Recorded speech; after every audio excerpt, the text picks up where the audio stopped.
On this week's show, the Georgia Southern baseball team hosting Fairfield for a 3-game series. We'll take you out to J.I. Clements.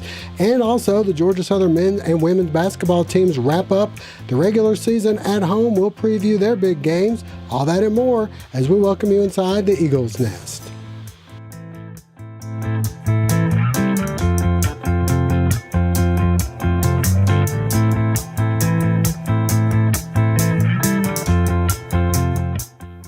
Welcome inside the Eagles Nest. I'm your host, Josh Aubrey, being joined by Mike Anthony, sports editor and Georgia Southern beat writer for the Statesboro Herald. And Mike, this is when things get really crazy. We've got spring football right around the corner, basketball wrapping up, baseball in full swing.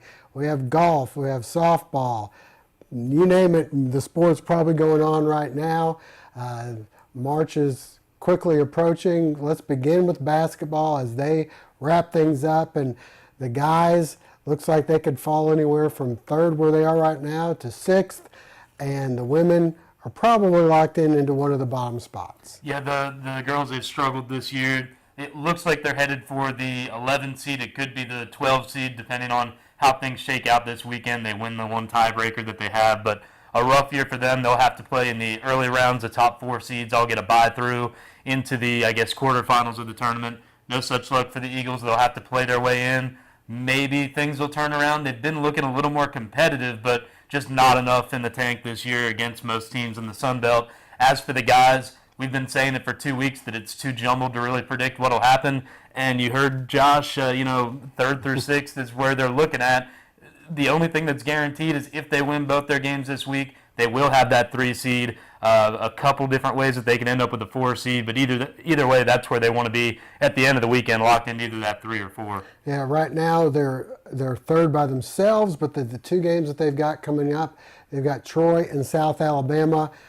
Your thoughts on those 2 games? They've played them both on the road already this year. That's where the Sun Belt season began. They started the year in Alabama, a big win against Troy in their conference opener. Troy was a team that got a few votes to win the conference. They were the Cinderella team making it through the tournament last year to go to the NCAA tournament. They looked great that night. And then South Alabama, Mobile just does not agree with the Eagles. They still haven't won there. South Alabama, not picked to do much. They've had an okay season, but they're definitely in the bottom half of the league. So hopefully Georgia Southern can take care of business on its home court. That'll be their first test, getting the Jaguars on Thursday before Troy comes to town to close out the regular season. All right, so that Thursday night game, 7 o'clock. The women get things underway at 5 and 7:30, and then on Saturday the guys are at 5, and the women get things underway 2 o'clock. At 2 o'clock. All right, well, shifting gears, let's head outdoors where Rodney Hendon's baseball team seems to have turned things around after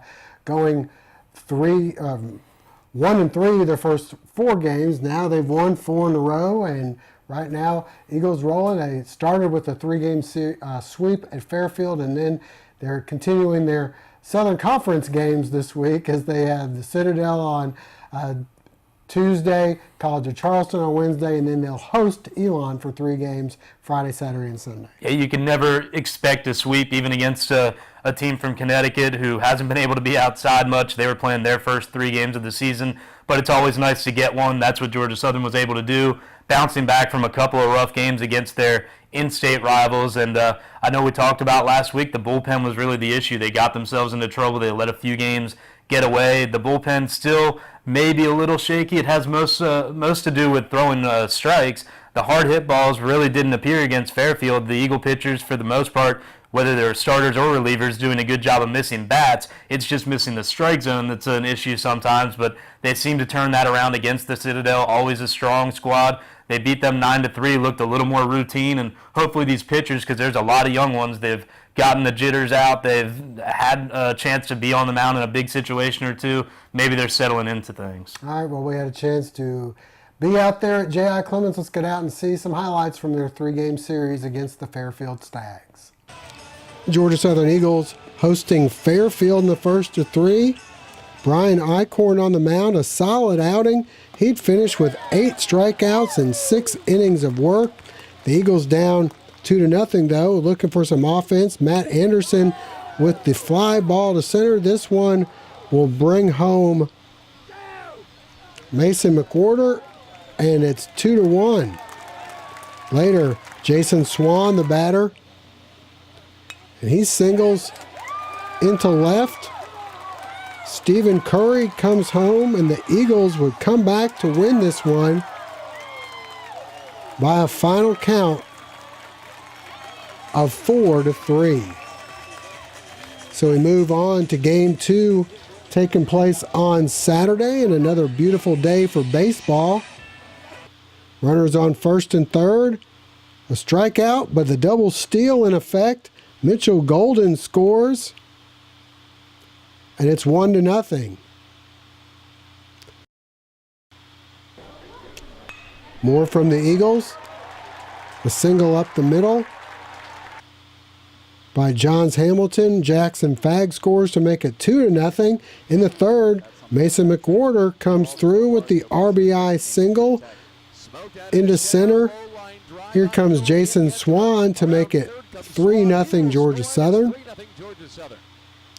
Next, Nick Searcy singles down the line in right field. This one falls in. McWhorter comes home, and it's 4-0. Still in the third, Jackson Fagg doubles to right center. It's 5-0 on the RBI double. In the eighth, up 6-3. Stephen Curry safe on the fielder's choice. Christian Avent scores to make it 7-3. Cole Whitney closes things out with the save after replacing Seth Schumann, who got the win. 7-3 Eagles in game 2. So Georgia Southern looking for the sweep. On Sunday, on the mound for the Eagles, David Johnson with a nice pickoff here for out number 3. Later, getting out of the jam as Matt Anderson cuts the runner down at second for the third out. Later, it's shortstop Mitchell Golden showing his range in the outfield on this one with the throw to get the runner at first. Offensively, the Eagles coming through with some small ball in the eighth, down 3-2. Golden legs out the infield hit. Next up, Christian Avent. He lays down the perfect bunt.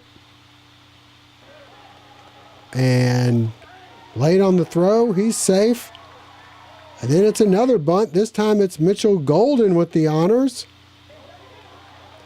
Hamilton will come home as the throw gets away. Tying the game at 3-all. Rory Glanton then up with the Eagles on top 4-3. And he singles into center field.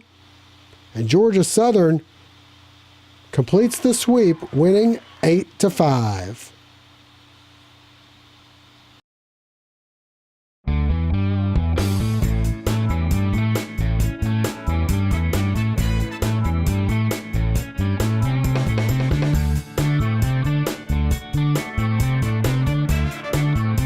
Hey, Miss Thompson, everything's fine. It's going to be no problem. I'll have you done in a few minutes. My name is Tazy Nordhoff, part owner of Complete Car Care, and I want you to come see me.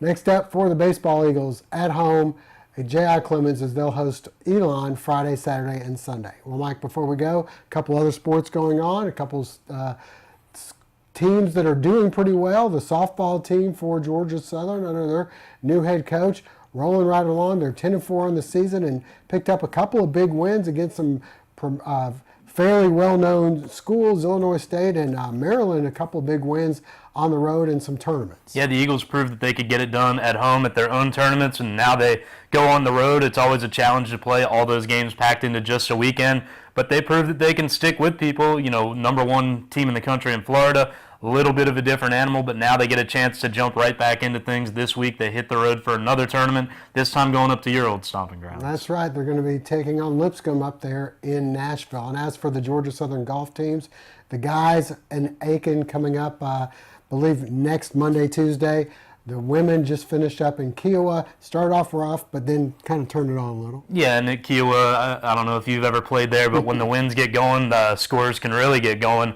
They had a tough first day, but they're showing a lot of signs of improvement. This is a program still in its infancy, just its third season. It really came on strong at the end of last season. It seems like they're doing it again this year. They're really starting to build up some talent. I think that you're going to see more and more as youth golf really grows in the area. Georgia Southern, always a hotbed, always around a lot of good young golfers that have supplied the men's team for years, made them a perennial top 50 team. I think it's just a matter of time before the Georgia Southern women gets to the same spot. All right, well, that'll wrap things up for now. For Mike Anthony, I'm Josh Aubrey. We thank you for joining us. Hope to see you again soon.